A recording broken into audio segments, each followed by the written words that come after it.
Okay, hack squat. This is what I call the hack squat. There's another one. Probably have a picture on the workouts.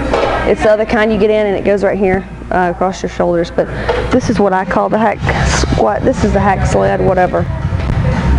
Works your quads really good. You can keep your feet kind of normal.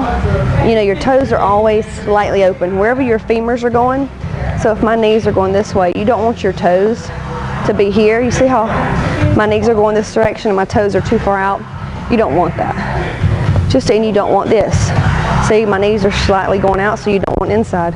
Just kind of a normal, knees are going that way, so your toes need to be all the way down. Push them through your heels. You should be able to almost get your toes off the whole time. Now this is what I was talking about with the hip adduction. The wider you go, the more inner thigh it's going to work. So if you go wider, it's going to work more here. Closer together. It's going to work more here. That's hack squat. You can also do calves just about anywhere. You just gotta be careful because you can't, once you lock this,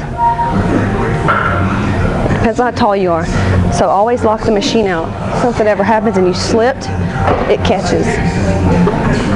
You can do calf raises just about on anything. You just gotta watch out when you do calf raises. Some people go like this.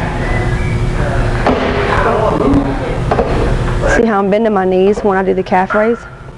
It's like a jump rope. You got to keep your legs in one spot and just move your toe.